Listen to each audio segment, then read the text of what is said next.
welcome. You're watching NewsX and I'm Shivani Singh. Let's start off with the biggest news at this broadcast, which is Prime Minister Narendra Modi is in Bratislava on a state visit, becoming the first ever Indian Prime Minister to visit Slovakia since the nation gained independence in 1993. Upon stepping off the aircraft, Prime Minister Modi was received by Slovak Foreign and European Affairs Minister George Blanar and accorded a symbolic traditional Slovak greeting, the offering of bread and salt. The visit comes amid Prime Minister Narendra Modi's visit to France for the G7 summit amid the ongoing global disruptions and geopolitical developments. Remember that Prime Minister Narendra Modi also met and held a bilateral meeting with French President Emmanuel Macron ahead of his meeting, in fact, in which both the leaders jointly inaugurated the Bharat Innovates in France's Nice. Following this, he went off to Bratislava, and Prime Minister Narendra Modi is going to visit France again for the G7 summit. With that, in fact, let me go across to my colleague Megha Sharma, who joins us live from France for the latest updates on the Prime Minister's tour. Megha, we are obviously tracking the Prime Minister's itinerary, and today he is in Bratislava in Slovakia.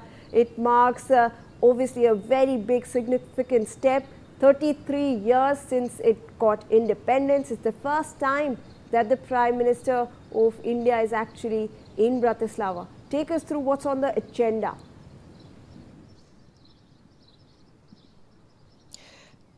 Yes, Shivani. So today, on the 15th of June, the Prime Minister already arrived in Bratislava yesterday. As you mentioned, he has been accorded a welcome by the Foreign Minister of Slovakia, the Slovak Republic. But let me go through this entire itinerary of Prime Minister Modi today. He is very shortly going to be holding bilateral engagements with the Prime Minister of Slovak Republic, that is Robert Fico. This meeting is going to be held in just about half an hour to 45 minutes Indian Standard Time. So it's at 9:30 a.m. over here. Is when 9:30 a.m. over here, Slovakia time, or CET as we call it, that bilateral engagement is going to happen. This bilateral engagement is going to be for a duration of about 2 hours 15 minutes, after which the Prime Minister will arrive at the tomb of the unknown soldier, where the wreath-laying ceremony will take place. Of course, he will be accompanied by the Prime Minister of the Slovak Republic, Robert Fico. After that, there is going to be a high tea that is going to be hosted by the Prime Minister. There are going to be Slovak business leaders who will be on board the Danube River cruise. So this meeting, this high tea is going to be held on the river Danube on a cruise that has been organized by the government of the Slovak Republic. After that, he will be arriving at the presidential palace, where the Prime Minister is going to be received by the President of the Slovak Republic. There will be engagements in the evening at the presidential palace with the president, and he then is scheduled to arrive at the old National Council building, where a dinner is being hosted by the president of the Slovak Republic in honor of Prime Minister Narendra Modi, and he is then finally going to embark on his visit to Evian in France, where the G7 summit is going to take place. He will be flying early morning at 8:50 hours, that is local time, that is CET. So it amounts to around 12:30 or 12:45 a.m. Indian Standard Time tomorrow, 16th of June, when he is going to be flying out of Bratislava in the Slovak Republic, arriving in Evian in France to attend the G7 summit. Important to note is that Bratislava, the Slovak Republic, is an extremely important strategic and trade partner for India. Important because of a number of of defense deals that have been signed between both parties, India and Slovakia.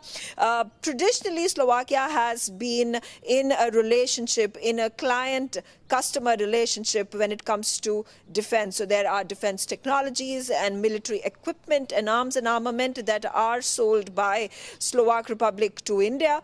But that equation is very rapidly changing, where India, at this point in time, Indian private manufacturers of defense equipment and defense technologies are exporting their goods, are exporting their defense equipment to Slovakia. So that is a significant shift that has taken place when it comes to India and Slovakia defense ties, India and Slovakia trade ties. Another important component of this strategic and bilateral relationship between the two countries is manufacturing of automobiles that happens in Slovakia. There are automobiles that are exported from Slovakia all across the globe, particularly in Europe and North America.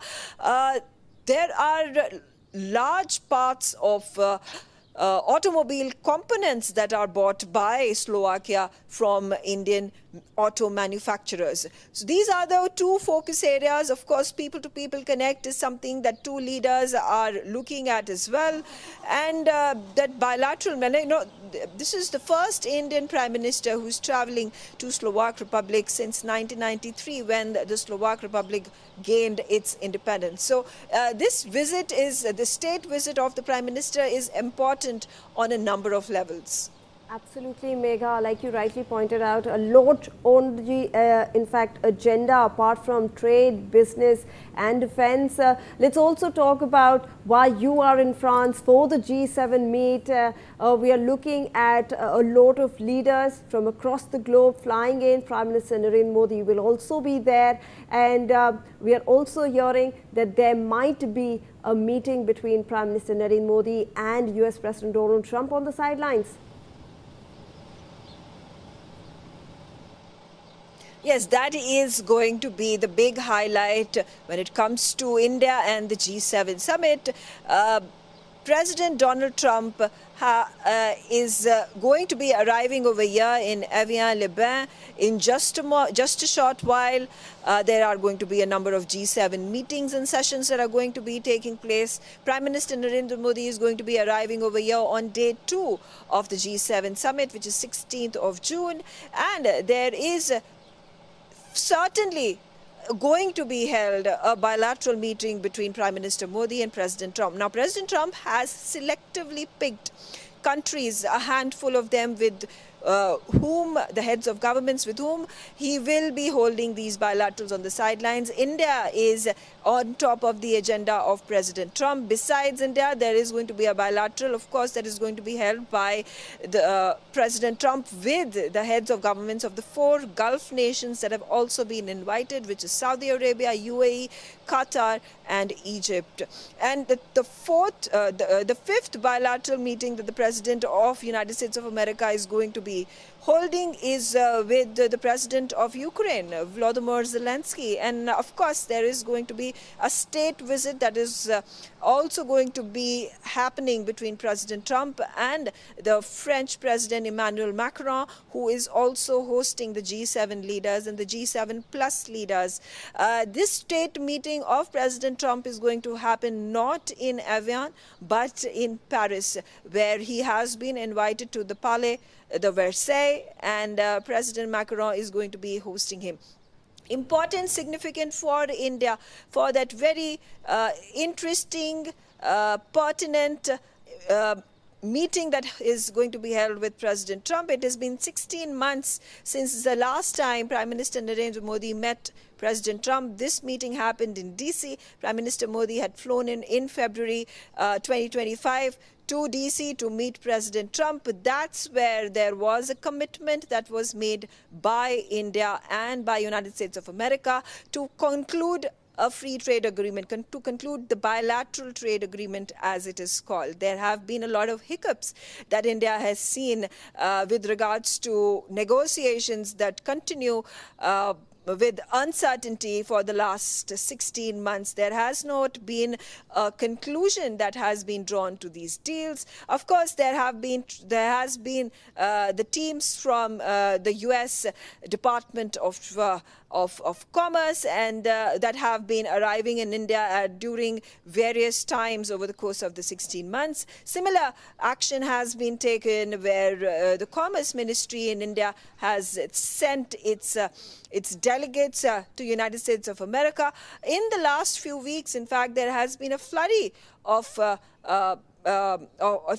these visits. The assistant U.S. trade representative was in India, was in Delhi just a few weeks ago. There was the Commerce Secretary, Rajesh Kumar, who was also traveling to D.C. for having those hectic conversations.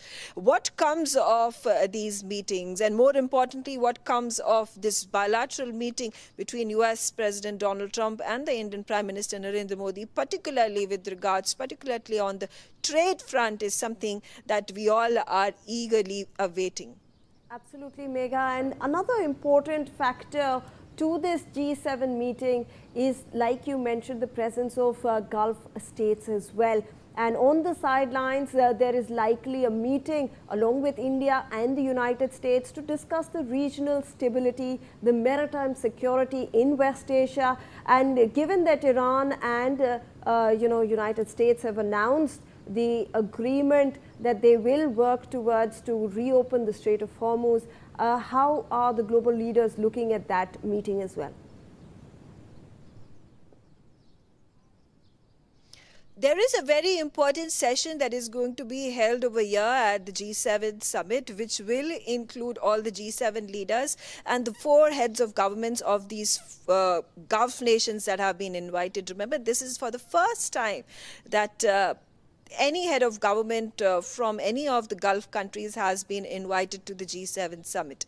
There is going to be this session that is going to also include Prime Minister Narendra Modi. So there are going to be talks that are going to be held in wake of the global energy uncertainties that India and European nations are facing at this point of time. It is interesting to note that finally an announcement has been made from the Iranian side and from the United States of America of an agreement that has been negotiated. What happens to this agreement is going to be something that is going to be a wait and watch game, because Friday is when the date has been decided for a remote agreement to be signed, a memorandum of understanding that is to be signed between Iran and United States. So at this point of time, Trump is definitely going to glorify his role in bringing quote-unquote peace between United States of America and Iran. There are a number of significant points, that detail this this peace, this ceasefire that has apparently been brokered by Pakistan. There are statements that are coming in from Iranian leaders. There is statements coming in from there's statements coming in from Pakistani side as well that has been consistently mediating between United States and Iran in striking that ceasefire. Unfortunate for the world, for Iran, for United States and the regional security in the Gulf region, that this deal up until now, it's been 2 months, had not been finalized. I'm going to put out these points with regards to what is it that Iran and Pakistan officials and leaders and negotiators and delegates have put out in terms of what is going to entail in the Memorandum of Understanding. Number one, full sanctions waiver on Iran to be lifted. That's the number one condition that has been put by Iran for this deal to move forward. There is a $24 billion fund, block funds, that are going to be handed over by United States of America during the negotiations that happen in the time period of 60 days, which has been decided for an immediate ceasefire.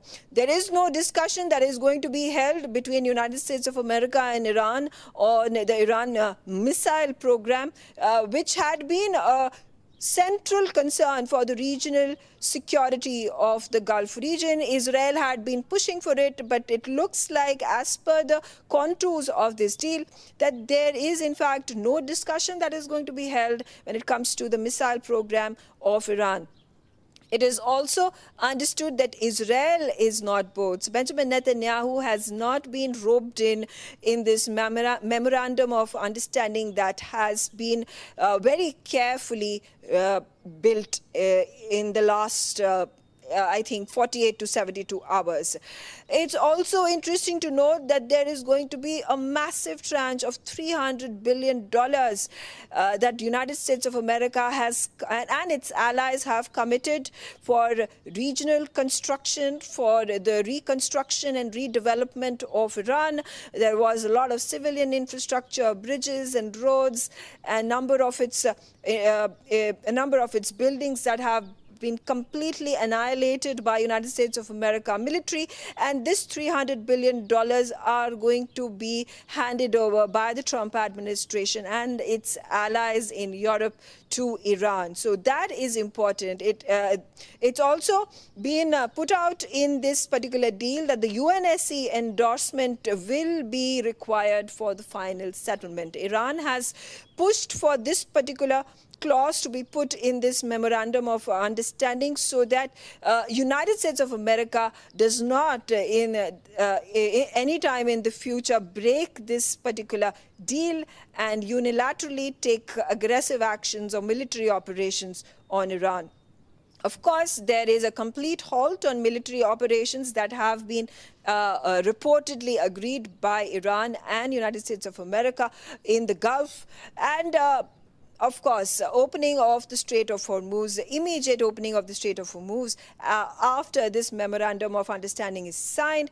There has been no talk so far when it comes to the nuclear program of Iran. These talks are understood to be had in the period of the next 60 days after the ceasefire is negotiated, after the ceasefire is accepted by both leaders. So all in all, it looks like Iran has an upper hand. Iran has gotten what it had wanted from United States and from Donald Trump. It has, it is going to be receiving that $24 billion tranche, and after that there is going to be a full $300 billion commitment that has reportedly been made by the Trump administration, even though Trump continues to deny. He has been speaking about how there are no block funds that are going to be transferred to Iran, but it looks like that's the deal that Iran has